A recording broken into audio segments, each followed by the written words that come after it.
Om Swastiastu. Assalamualaikum warahmatullahi wabarakatuh. Ibu dan Bapak Guru, perkenalkan, nama saya Cahyanto Setiatmoko, saya guru fisika di SMA Negeri 2 Semarapura. SMA Negeri 2 Semarapura merupakan salah satu sekolah yang menerapkan kurikulum Merdeka sejak Kemendikbud resmi merilis Merdeka Belajar episode ke-7 tentang program sekolah penggerak. Dengan status sebagai sekolah penggerak, sudah barang tentu penerapan Merdeka Belajar menjadi salah satu wajib yang dilaksanakan. Demikian halnya pada mata pelajaran IPA, juga berupaya menjalankan apa yang diamanatkan dalam kurikulum Merdeka. Konsep Merdeka Belajar sendiri sejauh ini disikapi beragam oleh peserta didik. Dari hasil tes diagnostik aspek non-kognitif, dapat saya simpulkan bahwa siswa fase E tidak menghendaki pembelajaran konvensional di dalam kelas. Mereka menghendaki sebuah aktivitas baru yang menyenangkan dan bisa menumbuhkan kecintaan terhadap lingkungan sekitar. Melihat kondisi itu, saya mencoba mencari alternatif lain. Pertama, yang saya lakukan adalah membuat pemetaan aset.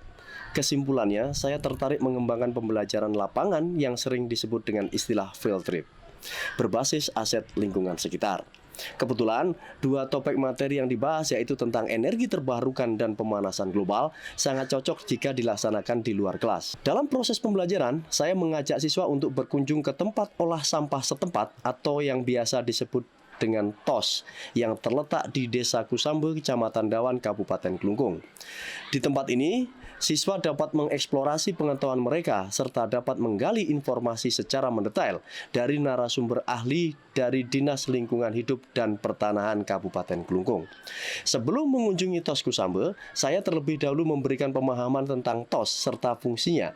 Berdasarkan hasil diskusi, siswa kemudian menyusun daftar pertanyaan yang akan diajukan ketika berada di TOS nantinya. Dalam draft rancangan kunjungan, tergambar jelas apa yang akan mereka lakukan di lokasi, siapa yang akan dicari, materi apa yang ingin diperdalam. Masih terkait dengan persiapan, siswa juga saya minta menerapkan produk apa yang akan dihasilkan setelah kembali dari TOS nantinya. Produk boleh disajikan dalam berbagai jenis, mulai dari laporan kunjungan, artikel, maupun video kreatif. Pelaksanaan pembelajaran field trip berbasis pemetaan aset lingkungan sekitar memiliki tantangan tersendiri. Setidaknya itulah yang saya rasakan. Perlu persiapan matang, tidak hanya menyangkut tentang materi, namun juga perlu koordinasi, baik dengan kepala sekolah maupun pihak lain di luar sekolah. Langkah pertama yang saya lakukan adalah menggandeng MGMP Fisika. Saya memerlukan dukungan dari rekan sejawat, apalagi jumlah siswa yang akan diberangkatkan mencapai 4 kelas dengan total sekitar 160 siswa. Setelah mendapat dukungan MGMP, saya kemudian menjalin komunikasi dengan kepala sekolah, termasuk melakukan survei awal, yaitu berkunjung ke TOS Kusambe. Dari pengamatan awal di lokasi, saya melihat banyak aset yang bisa dijadikan sebagai bahan pelajaran materi energi terbarukan dan pemanasan global. Mulai dari tersedianya pembangkit listrik berbahan bakar sampah organik yang dipadatkan atau yang biasa disebut pelet, hingga teknik pengolahan limbah skala rumah tangga sebagai upaya mengurangi dampak pemanasan global. Karena TOS berada di bawah naungan Dinas Lingkungan Hidup, saya kemudian diarahkan untuk mengajukan izin sekaligus menjalin koordinasi dengan kepala dinas. Berhasil dengan segala perizinan bukan berarti masalah selesai. Boleh dikatakan, menggelar pembelajaran field trip ini penuh tantangan dan hambatan. Salah satu hambatan terbesar adalah bagaimana memberangkatkan siswa sebanyak 4 kelas atau sekitar 160 siswa ke TOS Kusambe yang berjarak sekitar 9 km dari sekolah. Jika membiarkan siswa mengendarai sepeda motor, maka dipastikan akan terjadi konvoi, yang tentunya sangat berisiko bagi mereka. Sementara itu, sekolah sendiri tidak memiliki anggaran untuk membiayai proses pembelajaran lingkungan di luar sekolah.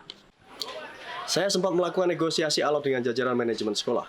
Walaupun orang tua siswa setuju untuk iuran menyewa angkutan umum, namun pihak sekolah tidak mengizinkan adanya iuran semacam itu.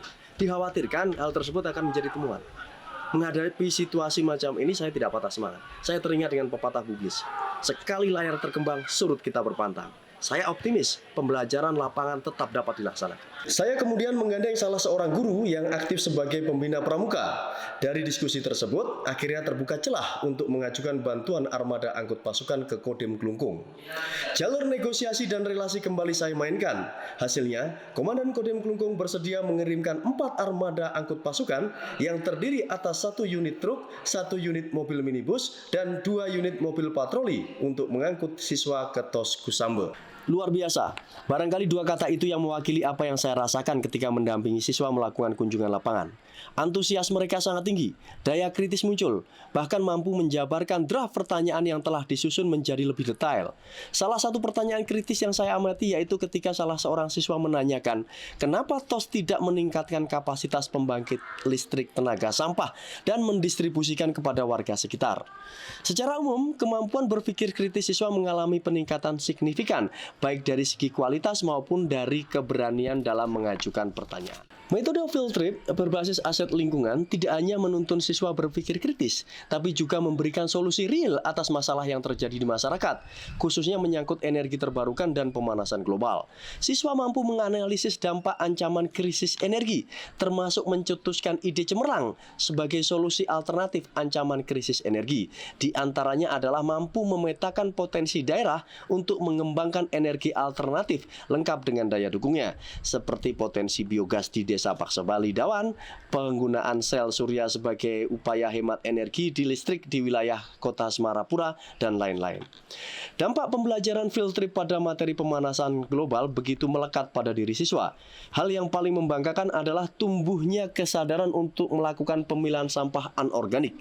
Ini ditandai dengan aktivitas pemilahan sampah di dalam kelas. Secara kolektif, siswa memiliki tabungan di bank sampah sekolah yang saat ini dikelola oleh ekstrakurikuler Sispala. Di akhir pembelajaran materi pemanasan global, siswa sepakat untuk melakukan pameran di aula sekolah. Materi yang dipamerkan meliputi lama waktu yang diperlukan bagi sampah anorganik untuk terurai. Tiap kelompok membuat poster ukuran 1 x 1 meter yang kemudian ditempelkan sampah anorganik lengkap dengan penjelasan lama waktu urainya.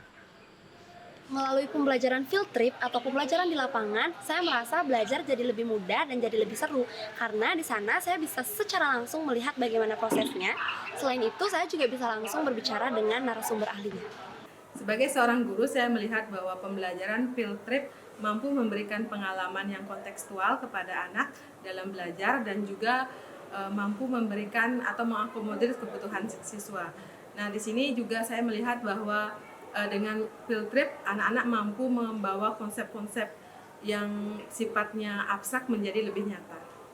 Ibu dan Bapak guru sekalian, tantangan penerapan pembelajaran lapangan memang cukup berat. Selain perlu persiapan matang, juga memerlukan durasi yang cukup panjang. Melibatkan banyak pihak sebagai dampak dari pemetaan aset lingkungan belajar yang menjadi tantangan tersendiri bagi saya. Namun hal itu terbayar dengan hasil yang didapatkan. Terlebih lagi jika hasil tersebut tidak hanya diterapkan di dalam kelas, melainkan bisa meluas hingga menjadi tradisi yang membudaya di lingkungan sekolah.